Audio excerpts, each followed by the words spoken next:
Share market में इस कारोबारी हफ्ते की बेहद कमजोर शुरुआत हुई है। कमजोर शुरुआत के बाद बाजार में गिरावट लगातार बढ़ती जा रही है। शुरुआती कारोबार में सेंसेक्स 71,882 और निफ्टी 21,828 तक फिसले। बाजार की इस गिरावट में सबसे आगे मिड और स्मॉल कैप सेक्टर के शेयर्स रहे। एनएसई पर दोनों इंडेक्स 1 से 2% तक फिसल गए हैं। बाजार में पिछले 11 में से 8 दिन बिकवाली हुई। बाजार के लिए सबसे ट्रिगर्स में से एक लोकसभा चुनाव है। FIIs का स्टांस भी घरेलू मार्केट के लिए बदला है। तो और क्या कुछ रीजन रहे हैं जिनकी वजह से मार्केट गिर गया, चलिए इस वीडियो में समझने की कोशिश करते हैं। देखिए, शेयर बाजार में तेज करेक्शन में ऑटो और सरकारी बैंकिंग सेक्टर खासकर फोकस में है। दोनों ही सेक्टर्स में तेज बिकवाली है। एनएसई पर निफ्टी ऑटो और PSU बैंक इंडेक्स 2 से 3% तक फिसल गए हैं। मेटल और मीडिया शेयर्स में भी तेज करेक्शन देखने को मिल रहा है। Oil and gas sectoral index भी करीब 2.5% तक फिसल गया है। तेज गिरावट के चलते BSE पर लिस्टेड कुल कंपनियों का market cap 391.80 lakh crore rupees पर आ गया है। 292 शेयर्स में लोअर सर्किट लग गया है।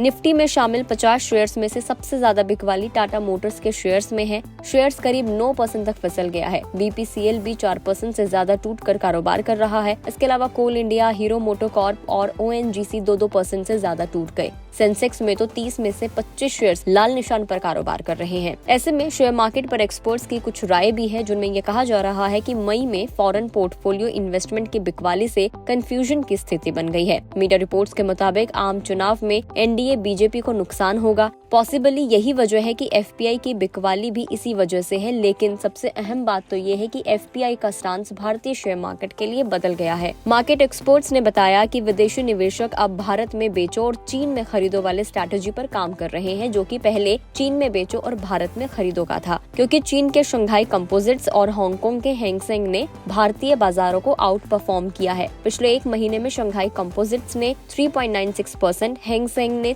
10.93% का पॉजिटिव रिटर्न दिया, जबकि भारतीय बाजार करीब 2% तक टूट गए हैं। इसके अलावा चीन और भारतीय बाजारों में सस्ते वैल्यूएशन का भी ट्रिगर है। एक्सपर्ट्स का कहना है कि नियर टर्म के लिए चीन और भारत में वैल्यूएशन बड़ा ट्रिगर है। चीन के स्टॉक्स भारतीय शेयर्स के मुकाबले सस्ते वैल्यूएशन पर ट्रेड कर रहे हैं। हालांकि लॉन्ग टर्म के लिए अभी भी भारत स्वीट स्पॉट बना हुआ है। ऑटो सेक्टर के नतीजे भी दमदार हैं। फिलहाल ये सेक्टर साइक्लिक अप ट्रेंड में है। आपको बता दें कि मई में अब तक FPIs ने 17,000 करोड़ रुपए के शेयर्स की बिकवाली की है। तो ये कुछ रीजन रहे जिनकी वजह से इन दिनों शेयर मार्केट में गिरावट देखने को मिल रही है, और साथ ही लोकसभा चुनाव भी कहीं ना कहीं एक रीजन माना जा रहा है। आपको क्या कुछ लगता है? आप क्या स्ट्रैटेजी अपनाएंगे? कमेंट करके जरूर बताएं। अगर आप इस वीडियो को फेसबुक पर देख रहे हो तो फेसबुक पेज को लाइक करें।